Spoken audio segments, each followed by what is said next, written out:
সুপ্রিয় শিক্ষার্থীবৃন্দ, মাহবুব গণিত ঘর টাঙ্গাইলে সবাইকে স্বাগত। আমরা গত ভিডিওগুলোতে তথ্য উপাত্তের বেশ কিছু বিষয়বস্তু নিয়ে আলোচনা করেছি। সেই ধারাবাহিকতায় আজকে আমরা মধ্যক নিয়ে আলোচনা করব। লক্ষ্য করো, এখানে বেশ কিছু উপাত্ত দেওয়া আছে এবং এলোমেলো আকারে। তোমাকে বলা হলো মধ্যক বের করো বা মধ্যক কত। তখন তোমাকে জানতে হবে যে মধ্যক মানে হচ্ছে দুই প্রকার। উপাত্ত আকারে দেওয়া থাকলে মধ্যক থাকে দুই প্রকার, একটা হচ্ছে জোড়ের মধ্যক আর একটা বিজোড়ের মধ্যক। তাহলে জোড় মধ্যকটা কি? আমরা উপাত্ত যে কটা দেওয়া থাকবে সবগুলো আগে গণনা করব। 1 2 3 4 5 6 7 8 9 10 11। তাহলে 11 সংখ্যাটা কি, জোড় না বিজোড়? তার মানে এখানে 11টা উপাত্ত আছে, তার মানে 11টা উপাত্ত মানে কি বিজোড়। তাহলে আমরা এই বিজোড় মধ্যকটা আগে বের করব। এখানে আরেকটা বিষয় তোমাকে মনে রাখতে হবে, যেই মধ্যকে আসুক না কেন পরীক্ষায় উপাত্ত থেকে যে মধ্যকে তোমাকে বের করতে বলে, তুমি অবশ্যই আগে উপাত্তগুলো ছোট থেকে বড়র দিকে বা ঊর্ধ্বক্রমে সাজাবে। তাহলে আগে তুমি কি করবে, উপাত্তগুলোকে ঊর্ধ্বক্রমে সাজাবে। সাজালে সবচেয়ে ছোট সংখ্যাটা কত? নিশ্চয়ই 12। তারপরে আমরা দেখতে পাচ্ছি 13, তারপরে আছে 17, 17 আছে দুইবার, 17। তারপরে আমরা দেখছি 19, তারপরে দেখছি 22, তারপরে নিশ্চয়ই 23, তারপরে 24 আছে এখানে দুইবার, তারপরে আছে 29 এবং 30। এই সংখ্যাগুলোকে প্রথমে তুমি সাজাবে। তার মানে কখন সাজাবে? যখনই উপাত্ত থেকে উপাত্ত সমূহকে মধ্যক বের করতে বলে, অবশ্যই তুমি আগে ছোট থেকে বড় দিকে সাজাবে। এবার এই যে তুমি সাজিয়েছ, এবার সাজানোর পরে তোমাকে বিজোড় মধ্যকের সূত্রটা জানতে হবে। যে আমরা জানি মধ্যক সমান n প্লাস 1 ভাগ 2। তাহলে n কি? তুমি অবশ্যই এই সূত্রটি লেখার আগে অবশ্যই এখানে লিখে নিবে যে n ইকুয়াল টোটাল কয়টি সংখ্যা ছিল, কয়টি উপাত্ত ছিল? 11। এই n মানে হচ্ছে 11। নিশ্চয়ই বুঝতে পেরেছ যে টোটাল এখানে যে কয়টি সংখ্যা, ওই সংখ্যার নাম্বারটা লিখবে। যে এখানে টোটাল সংখ্যা হচ্ছে 11, n মানে হচ্ছে মোট, n মানে হচ্ছে মোট 11টি সংখ্যা।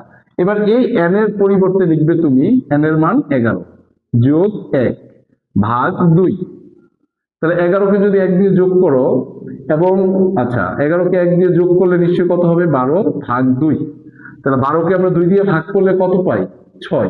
এই 6 কি তোমার রেজাল্ট? নো, এই 6 হচ্ছে 6তম পদ, 6তম পদ। তাহলে আমরা আমাদের 6তম পদ, তাহলে 6তম, এই যে তুমি সাজিয়েছ, এই যে 11টা সংখ্যা তুমি এখানে ছোট থেকে ঊর্ধ্বক্রমে সাজিয়েছ, 6তম পদ কি? 1 2 3 4 5 6। এই 6 নাম্বার আছে কত? 22। এই 22 হচ্ছে তোমার প্রাপ্ত ফলাফল। আশা করি অবশ্যই বুঝতে পেরেছ। তারপরে আমরা এখানে জোড়ের মধ্যক। তাহলে জোড় মধ্যক কি? ধরো যদি এরকম হতো যে প্রশ্নে টোটাল ধরো সংখ্যা আছে 12টা, আমি আরেকটা সংখ্যা যোগ করে দিলাম, শেষের সংখ্যাটা কত? 32। তাহলে এই যে আমি এখানে সাজিয়েছি, তাহলে শেষে কত আসবে?